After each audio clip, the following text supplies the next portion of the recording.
Hello everyone, MSRNDA 2007 here, and in this episode of Radios in Depth, I am finally going to be reviewing the Midland WR-120.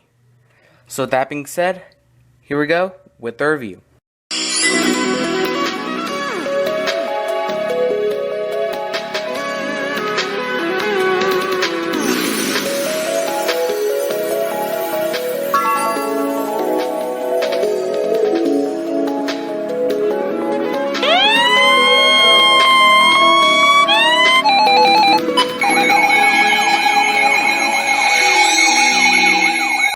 So like I usually do, before I get into any of the features and specifications, I am going to give a general overview of the radio.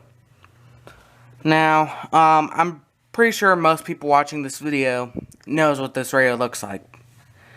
You got your menu and select buttons here on the left side. You have your directional arrows, your volume up and down button, and weather snooze. And then you've got your speaker, and then it has same digital / all hazards alert radio, and then public alert, and no other radio logo right there. And then also up here we have the alert indicators, and then the screen, and then Midland branding up here. And then here on the right side we have our weather on-off switch, whether you want to have weather radio enabled or disabled. Of course we want to have that on. And there's nothing on the left side. And then on the back,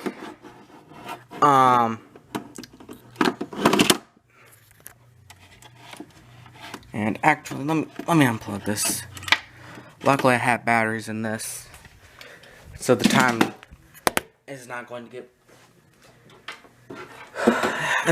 reset. And then I'm going to use the power adapter I use for the 74109. There we are. Anyways, on the back, we have the external antenna, the cloning port. I don't know what that does.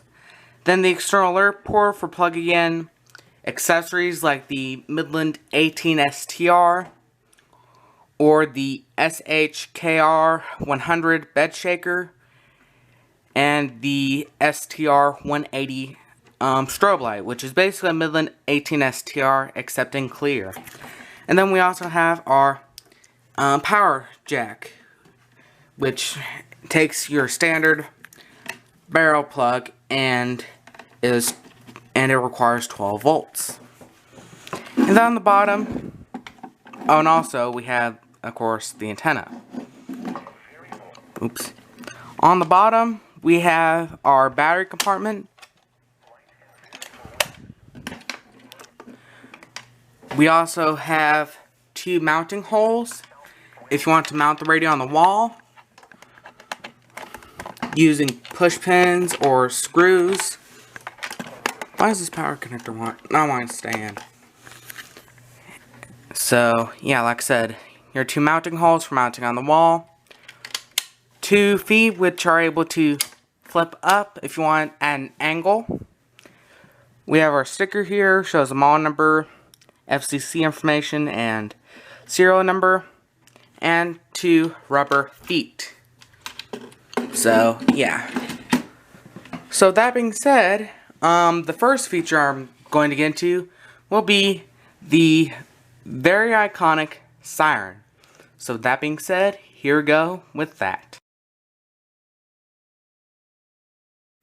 So the siren on the Midland WR-120. So go ahead and go into the menu here. Oh yeah, I've got to turn weather off. And here we are at alert test. So with that being said, here we go.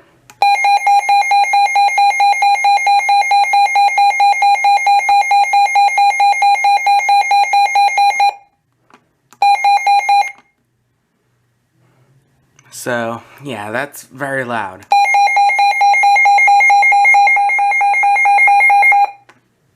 I think it's 80, 90 decibels.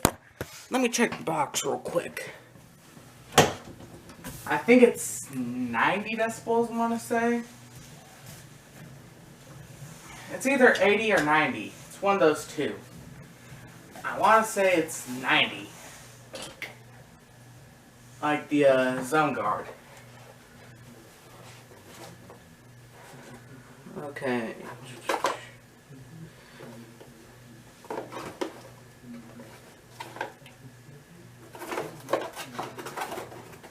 Does it say right here?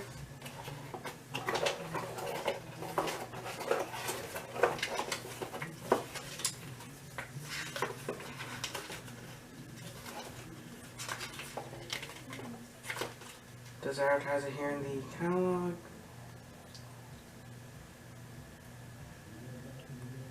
No, it doesn't. Let me check the manual.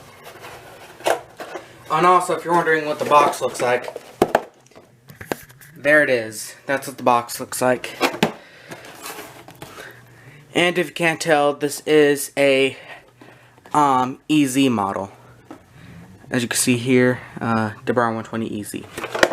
Oops, there goes the box. So, yeah.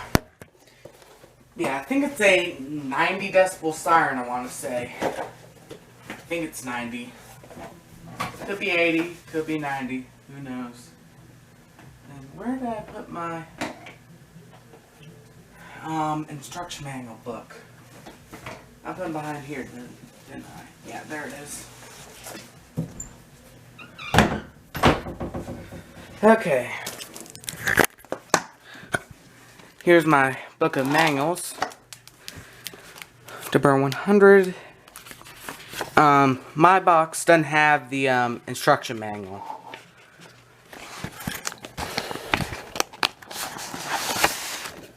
WR-120. This is the for the original WR-120 that you couldn't customize the alerts on. But this is you can edit the events on here, which I will get into. Backlights, button beeps.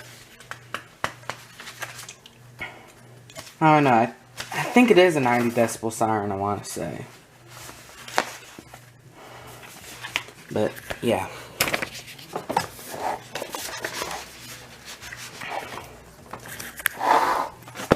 Let's go ahead and put that over there. So, yeah. So, you can see why I don't have it set to voice. Because it is very loud.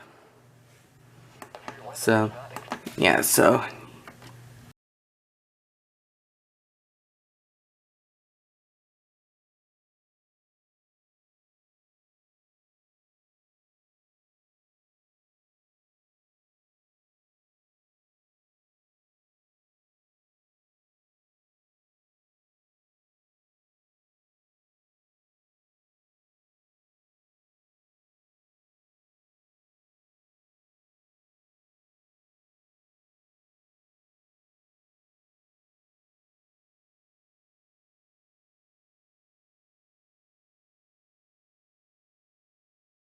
Now, my antenna is actually screwed up. I need to get a new one. But, yeah. So, let me go ahead and raise it up.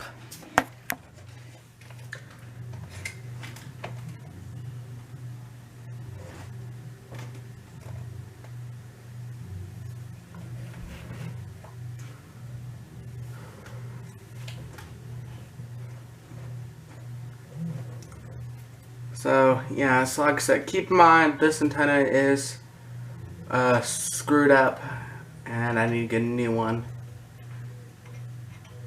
Go ahead and put that in there. And I'm going to have to put it up on my shelf so that I can be able to show you the antenna. Put this in here. Raise it up like that. So, yeah.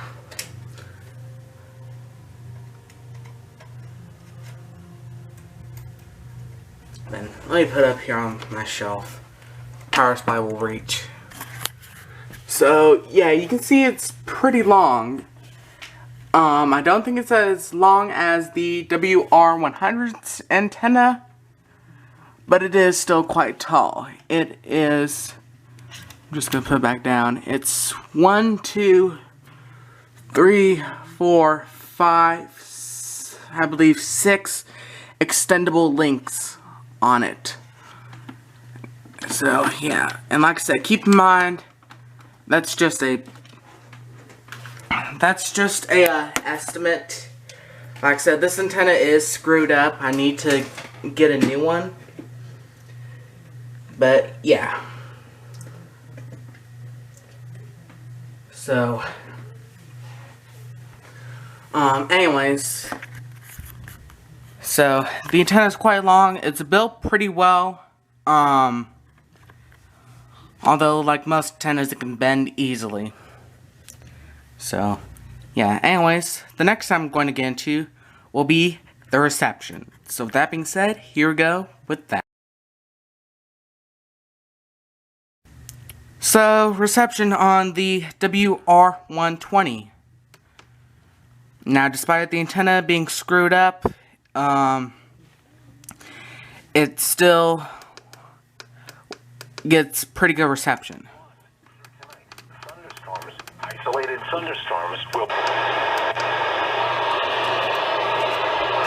Let me actually go and unplug it.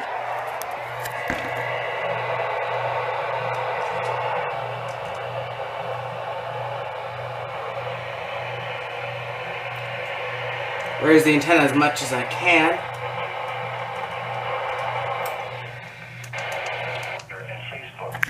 Channel 1, WXK85.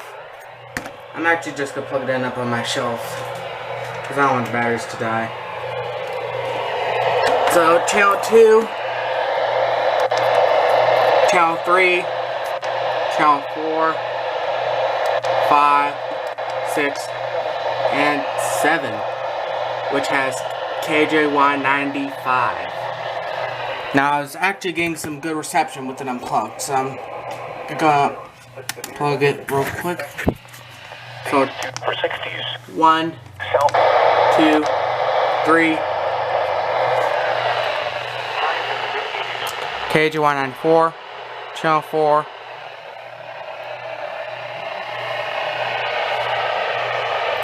kinda getting something. Channel 5, WNG654, channel 6, channel 7, KJ195. So, yeah. Anyways, so reception is pretty good. It's not as good when you have it plugged into power, but when it's running on battery, it's pretty good. So, yeah, anyways. Now, I'm not sure if this is a thing with other WR-120s, but mine takes an extended amount of time to save information. The temperature was 81. And another thing I don't like is that whenever you change the volume, it has to save it. While with the WR-100,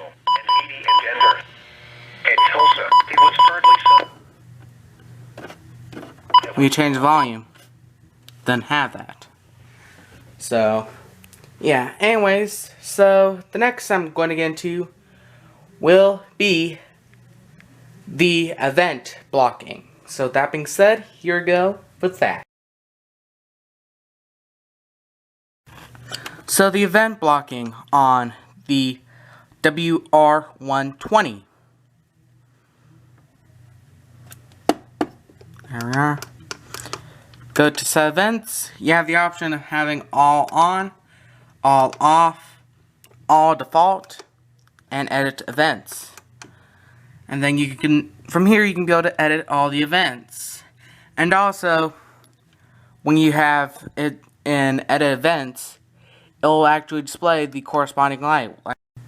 Sorry about that, the battery on my camera died. But what I was trying to say before the battery died was that with alerts like avalanche watch and avalanche warning, it will illuminate the corresponding LED. Like with avalanche warning, it displays the warning light. And avalanche watch, it will display the watch light. And then also boil water warning, blizzard warning, child abduction emergency, which shows up as a advisory, which that's what it's supposed to be typically. That's how it shows up as on most modern weather radios. I believe with the version 1, version 2 WR-100s, I believe child abduction emergency shows up as a watch, but now it shows up as a advisory. Coastal flood watch, coastal flood warning. The only office that I know tones coastal flood warnings is Upton. Dam watch. Practice demo. Dust storm warning. Evacuation watch. Flash flood watch. Flash flood statement. Flash flood warning. Flood watch. Flood statement. Flood warning. Fire warning.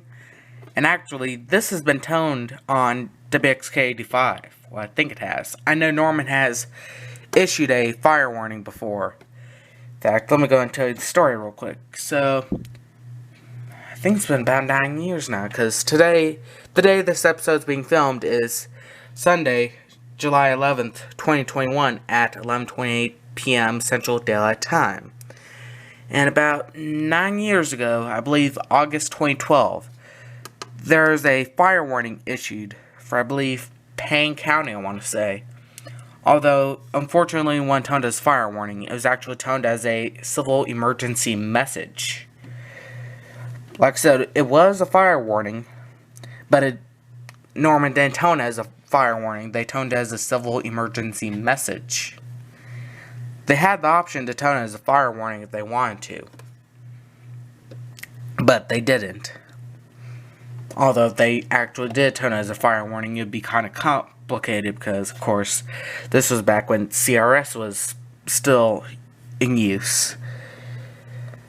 And if you don't have the a button customized to whatever alert you need, then it could kind of get complicated when trying to issue alert that you don't have programmed into one of the buttons on the button panels. So yeah, flash freeze warning. I don't think any National Weather Service forecast office tones these, but I do believe Environment Canada does tone these. So yeah, like I said, I don't think there are any National Weather Service forecast offices that tone flash freeze warning, but I do believe Environment Canada does tone flash freeze warnings. And then regular freeze warning, hurricane statement, hurricane watch, high wind warning, iceberg warning. As far as I'm aware of, no National Weather Service forecast office tones iceberg warning. I don't think there are any forecast offices whatsoever that tone these. I think Environment Canada does tone them. I can't confirm that, but I do believe that Environment Canada does tone iceberg warning. National Audible Test, National Information Center, Network Notification Message. I believe there's one forecast office that does tone Network Notification Message.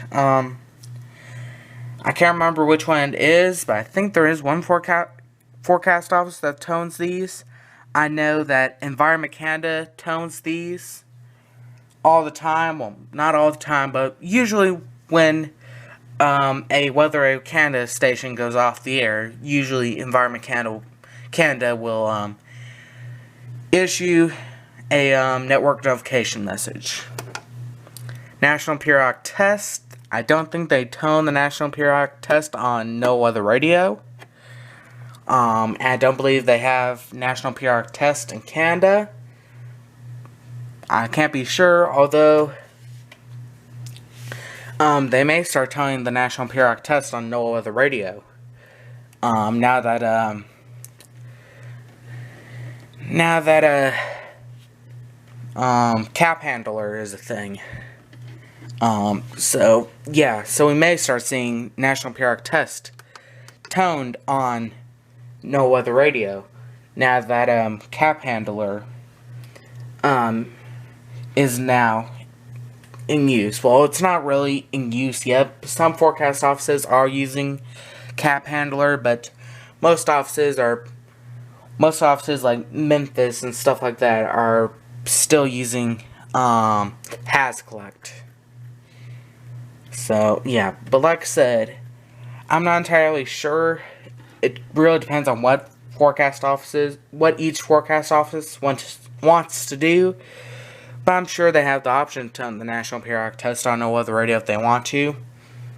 But yeah, we'll have to see whenever cap handler starts to become a more popular thing. Because, like I said, I think there's only a few forecast offices that are using cap handler. I think most forecast offices like Memphis and Norman and stuff, I think they're still using has collect. So, yeah, oops. Anyways, go back into the menu. So, yeah, so we may see National Periodic Test toned on No Weather Radio. It all just depends on what each forecast office wants to do, and also the capabilities of cap handler. Although cap handler is quite a lot more advanced than has collect. So, yeah. So that may be something that we see in the future. National Silent Test, not a thing. Power outage advisory, not a thing. Require monthly test. There's only one forecast office that I know of that tones these, and that is Memphis. Although they don't tone them every month. They only tone the required monthly tests every 3 months. They don't do it every month. It's only every 3, if I'm not mistaken. Required weekly test. Every forecast office tones these. Some of them only tone them once a week. Some forecast offices, like Norman, they tone it twice. Like with Norman, they issue a required weekly test at noon and 7 p.m. each Wednesday, of course, unless there's a risk of severe weather. I think there are some forecast offices that issue a required weekly test on Wednesday between 11 a.m. noon, and then another one on Saturday between 11 a.m. noon. I'm not entirely sure. Special rain warning. That makes me think of a certain forecast office based on the grounds of Brookhaven National Laboratories in Upton, New York. And yes, of course, I'm talking about Upton, the forecast office known for issuing special marine warnings at 3 a.m. Special weather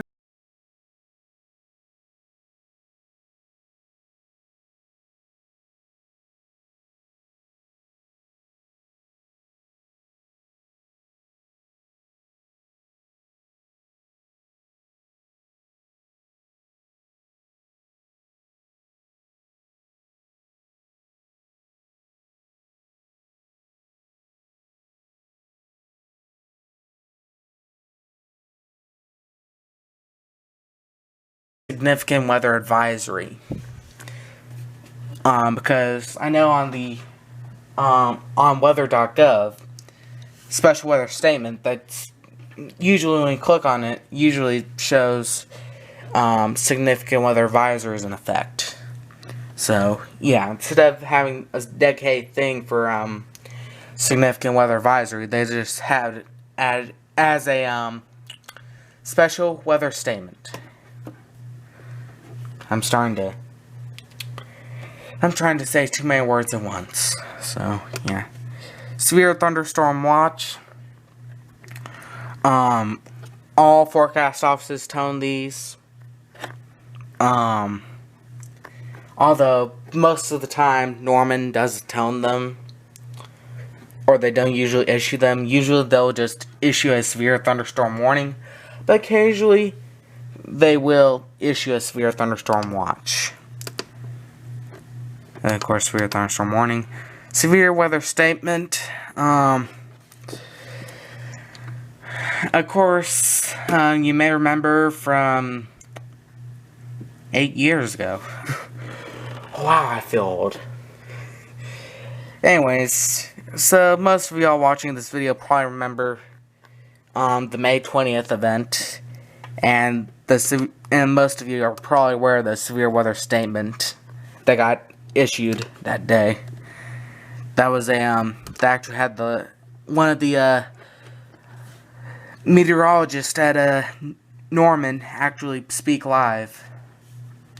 They plugged in a headset into I don't know if it's a headphone in or a microphone in or something. Whatever the port is on the front of the main CRS console that you can be able to plug in a microphone or headset or whatever and speak live over no weather radio. So, yeah. Tornado watch. 911 telephone outage emergency. Advisory. I think on the version 1, version 2 WR-100s, I think it's the same thing.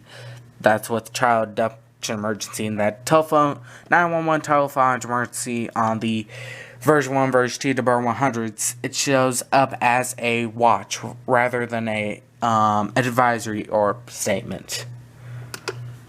Tropical storm watch. Transmitter backup on, I think. Yeah. Transmitter carrier on, I think. No, transmitter carrier off. Transmitter carrier on, I think. I think Weather Canada tones these. Transmitter primary on. Wildfire watch. Winter storm watch. Winter storm warning. So, it's my understanding that Norman, for the most part, doesn't tone winter storm warnings. That's my understanding, because I actually sent them an email back in February or March. I can't remember. But I sent them an email, and I got a response saying they usually they only tone stuff if it's going to happen within an hour. So, yeah, usually if there's stuff expected within an hour, usually they'll tone it. So yeah, unrecognized watch, unrecognized emergency, unrecognized statement, unrecognized message, and administrative message. Now, you may have saw that that you didn't see storm surge watch, storm surge warning, extreme wind warning, blue alert, and snow squall warning weren't on there. Although those are actually, you can actually disable those. But this is what I consider to be a version 2 to WR-120. Which is, you can customize the alerts on it, but it doesn't have the 5 new event codes. Storm surge watch, storm surge warning, extreme wind warning, blue alert, and snow squall warning. This is what I consider to be version 2. The version 1 WR-120, or what I consider to be the version 1, is one where you can only customize the weekly test to either sound the advisory tone or not. And then this is the version 2, which you can customize the alerts on, but doesn't have storm surge watch, storm surge warning, extreme wind warning, blue alert, and snow squall warning. The version 3 WR-120s, or what I consider to be version 3s, are the ones that do have storm surge watch, storm surge warning, extreme wind warning, blue alert, and snow squall warning. So, yeah, anyways. So the next thing I'm going to get into will be the iconic button beeps. So with that being said, here we go with that. So the button beeps on the WR-120. Now I meant to do this after the siren test, but I forgot. But luckily, hey, at least I can put it in. When it's your show and stuff, you can be able to do stuff in whatever order you want to. So, go ahead and turn them on. So, there's your valve button beeps right there.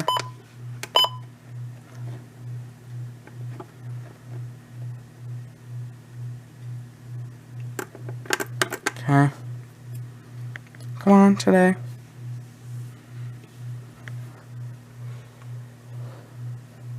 So, valid.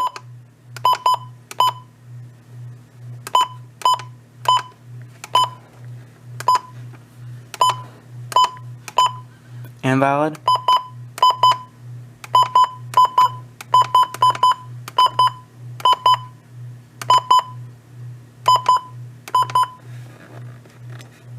And then valid.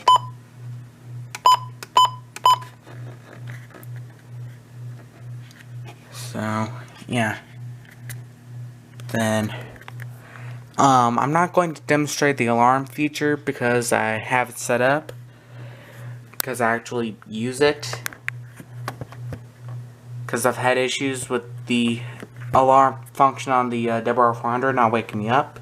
So I decided to go and use the WR-120 and my newer version 5 WR-100. The newer version 5 I unboxed back in February.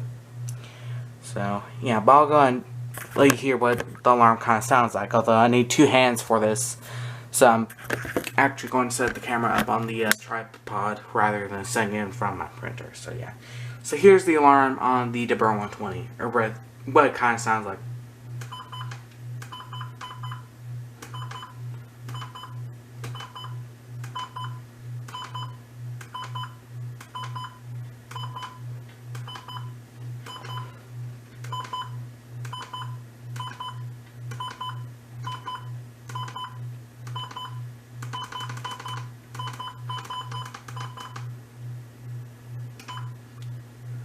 I'm actually going to go into the menu for this. So.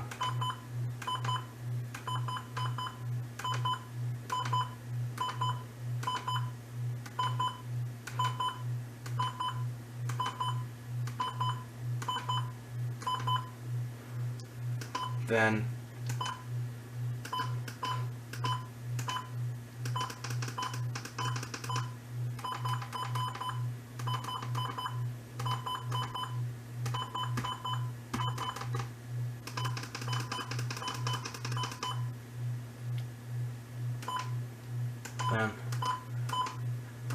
Let me go back into normal operation mode, and then I can be able to kind of hear the rest of it. So, alright, so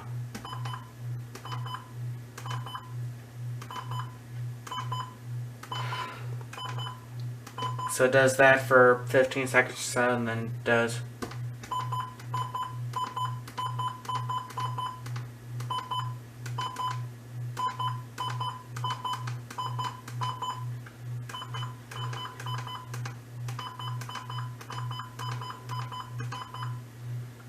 Then it goes.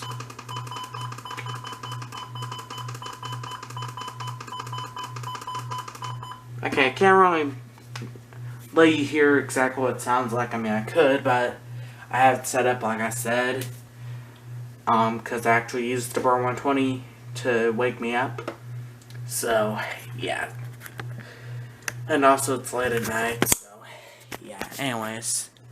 So, yeah, but that's kind of what it sounds like. And then, oops. I'm going to turn the button beeps off real quick.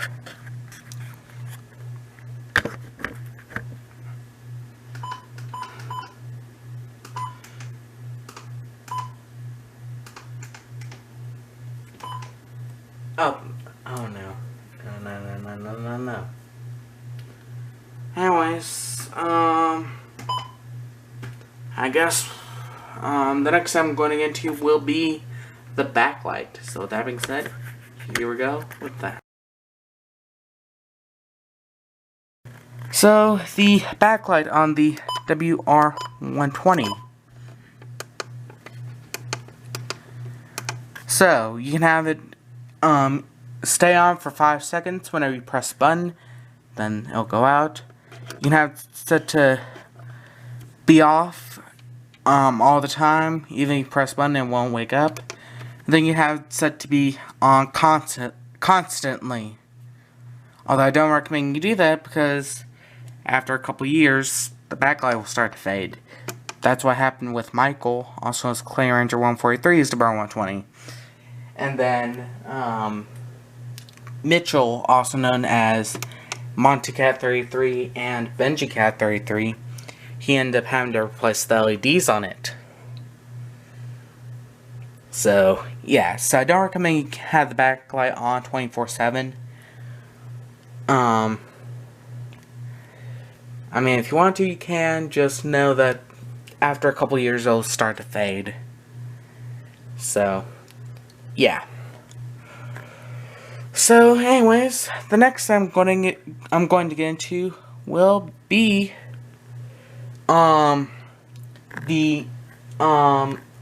how easy it is to set a same code on this radio. So with that being said, here we go with that. So how easy it is to input same counties into this radio and selecting them. Now you can have, here are your options real quick. So you can have it go off for all counties covered by your transmitter or the transmitter it's set on, multiple and single, and as you can see here, it says Oklahoma County, Oklahoma as one. So yeah, let me go into multiple. So there's 1, 2's empty. So instead of inputting a same code, or if you click the right arrow, you can be able to input your same code in. Or if you want to get it done in a hurry, or you're just too lazy to look up your same code, if you don't know it, or you just don't want to put it in, what you can do is you can either select USA or Canada. Select whatever state you live in. So, to make my life easier, and so y'all don't have to watch me go through all the states, at least half them, we can go ahead and set this thing to Fairfield County, Connecticut. And there we are, Fairfield, Connecticut. I'm going to go ahead and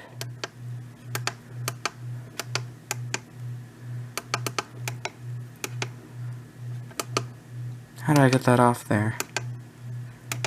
No.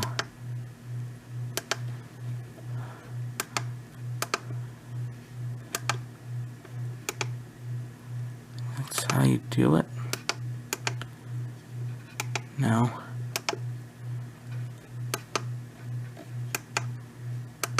So, yeah, it's empty again. Okay. So, yeah, so that's one thing that is quite nice about the WR-120s, is that people who don't know what their SAM code is, what their SAM or FIPS code is for their county, and they're too lazy to look it up, or they need to get it done in a short amount of time, they can be able to just look up their state and look up their county. Now the thing is, these WR-120s, well, at least the version 1s and version 2s, for Clark County, Nevada, for some people, they may have to program in the SAM code. They may not be able to use that quick lookup option. Because, starting June 1st, they started doing partial alerting for Clark County, Nevada, because, you know, Clark County is so big, and there are a lot of towns and cities in Clark County, which one of those cities that are in Clark County is Las Vegas.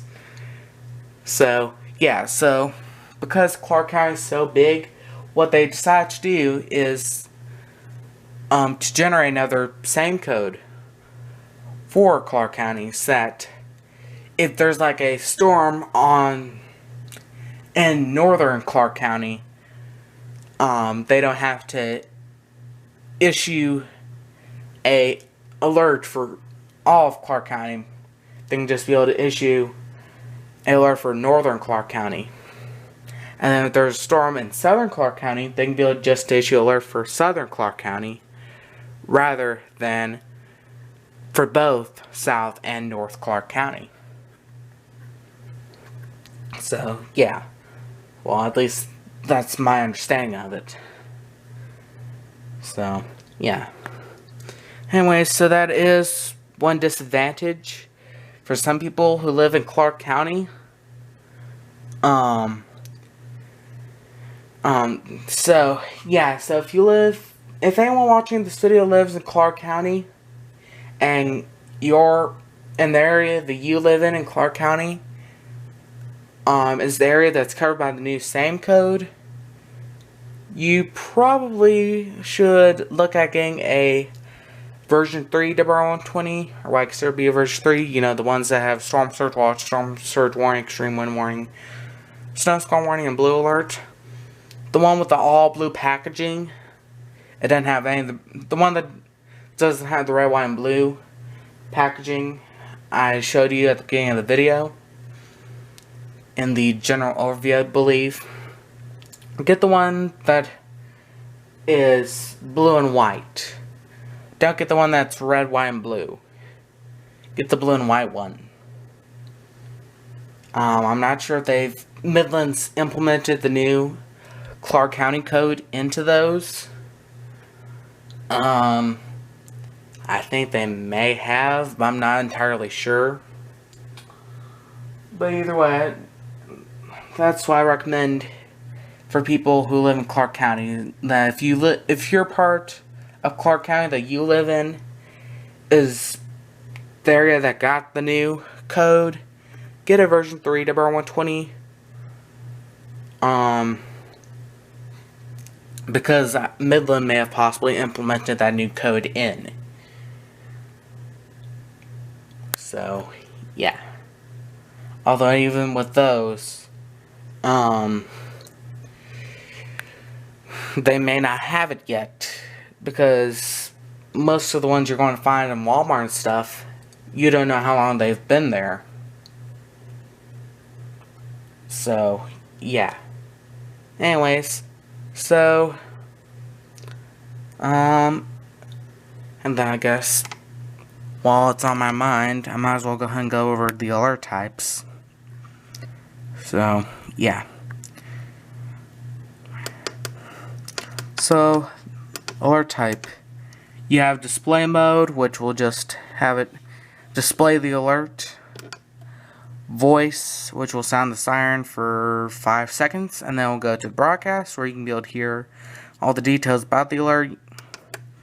Then tone mode, which will sound the siren for 5 minutes until either you press a button or the 5 minutes is over and it would never go to the broadcast. I believe with display mode, I think I've seen some WR-120s that have been on display mode that have played the broadcast. They haven't sounded a siren.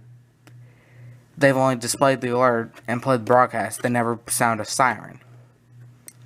So, yeah, I'm not entirely sure. Wow, this thing's off on the time. I'll reset it real quick. Okay, there we are.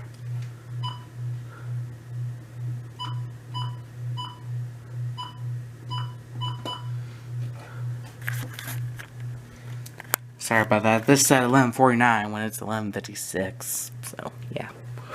Anyways, so, yeah. So, those are the alert types. The next I'm going into will be the build quality. So, with that being said, let's get into it. So, build quality on the WR-120. Overall, it's built very well. Very solid radio. The antenna's built well. Well, mine is kind of screwed up, but yeah, but as long as you don't have the antenna raised up too far, and you are moving around all the time and stuff, then you're not going to have any issues. The feet are built very well, are quite stable. The rubber feet are quite nice.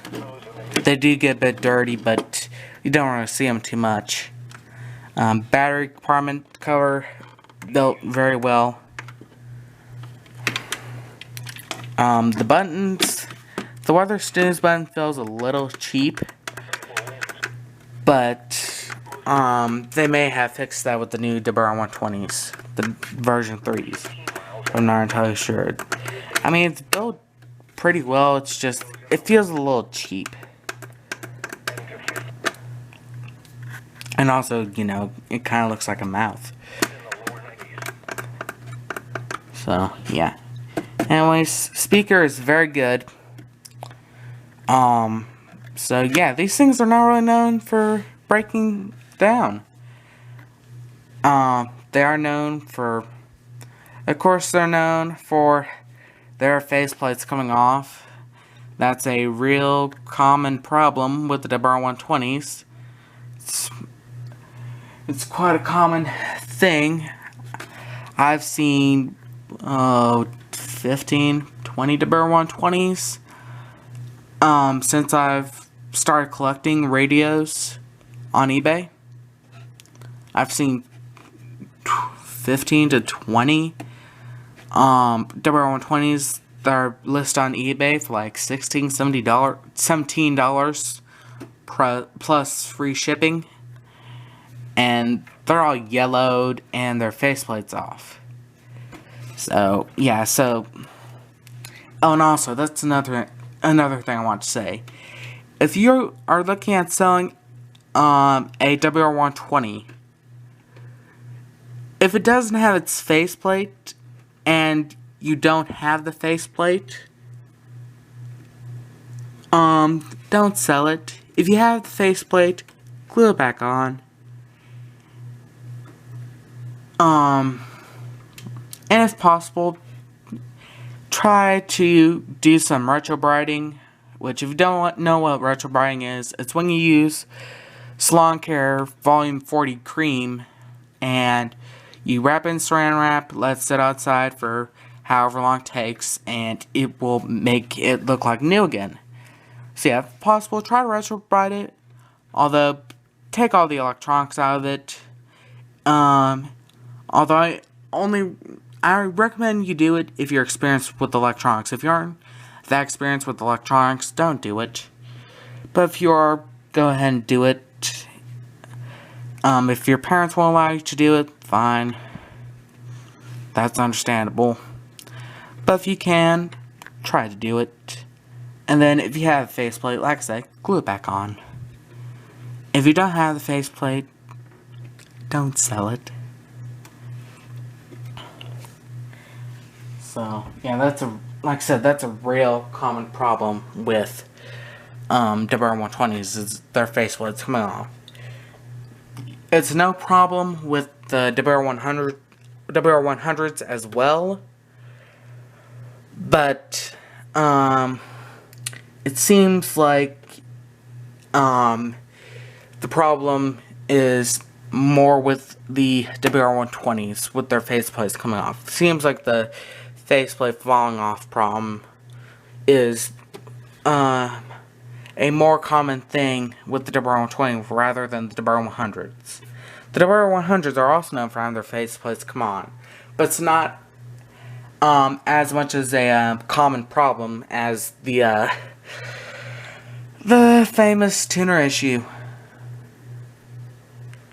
So yeah, like I said, WR-100s are also known for having their faceplates come off, but it's not as common of a problem as the tuner issue. It's more of a thing with WR-120s. So, yeah. So, like I said, if you have a WR-120 and the faceplate came off, if you have the faceplate, glue it back on. If it's yellowed, try to retro bright it, but only do if you're experienced in electronics, and also you get permission from your parents. If your parents won't allow you to do it, and or you aren't experienced with electronics, don't do it. But if you can, do it. And if you don't have the faceplate, don't sell it. because no one's going to want to buy a radio without a faceplate. And don't make a custom faceplate. It's not going to be the same. So, yeah. Anyways. So, yeah. So, the next thing I'm going to get into will be the ways of powering it. So, that being said, here we go with that. So, the ways of powering the WR-120. Now, the primary way is via the 12-volt DC jack on the back. It takes your standard barrel plug that's common with quite a lot of electronics, DVR, camera DVRs, well, home security DVRs, Wi-Fi routers, modems,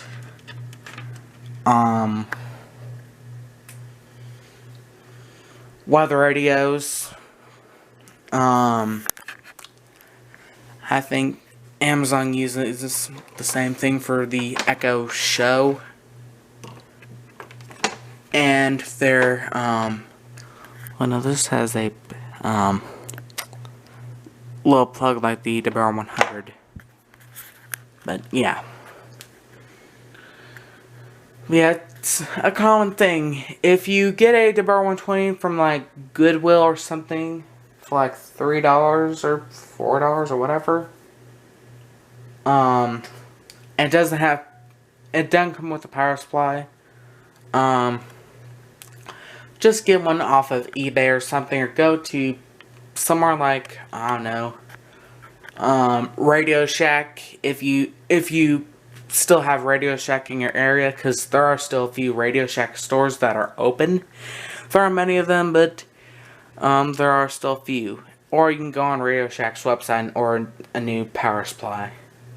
Or if you have like an old Wi-Fi router or modem that you and your parents don't use anymore, and it has the barrel jack, ask your parents if you can use it. So, yeah. And then the secondary way of powering it is via the 3 AA batteries. That is a common thing with Midland radios, like the WR-100 and the ER-10. So, I'm going to turn weather off real quick. So, yeah, 3 AA batteries. I have 2 Duracell Pro Cell batteries in here, and then this generic battery in here currently. I have those in there because if I need to take a radio down to the storm shelter with me, if tornado warning gets issued for Oklahoma County, I'm probably not going to take this. Honestly, I only have batteries in there just so that the battery indicator is not flashing. And it's the same story with the 12250. I have a 9-volt battery in there that barely has a charge. It has just enough charge to keep it from saying, replace battery. So, yeah. And then the battery indicators on here is flashing. So, yeah. Anyways, so now, it's time to discuss the final thoughts. So, with that being said, here we go with that. So, final thoughts on the WR-120. Needless to say, I think you probably know what my, how I rate it. Very good. It's very good little radio. The siren on it is very, very, very, very, very loud. I think it's 90 decibels. I didn't look it up for the period, during the period of time when I was, from the time the battery died to the time that my camera battery came fully charged and I started filming again. Okay.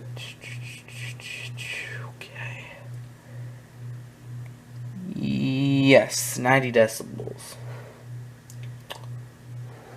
Three selectable warning systems, 9 decibel sound alarm, flashing LED, or voice alert. So, yeah, so it is a 90 decibel siren like I thought. So, yeah. Sorry, I will admit it's a little hard to program from the beginning. Like when you first get out of the box and stuff, because of the menu lag. Although I think it's just a problem with my WR-120 with the extremely awful menu lag. I think there are some other WR-120s that have that problem, but I think this one just has extremely awful menu lag. Like I said, I think some other WR-120s have menu lag, but it's nowhere near as bad as this. So, yeah, it's not as good for DXing, mainly because it, after like 15-20 seconds or so, it goes back to normal operations where it shows the time and stuff, and it will set whatever channel you had it on when you're DXing. It will save that channel. So yeah, it's not that good. Well, I mean, it's good for DXing, but I mean, it's not exactly the best because you're having to deal with it going back or exiting out of the menu. So yeah, if you want a good radio that's a lot better at DXing on weather, it's a lot easier to operate. Get the WR-120. Its siren is not that loud. Now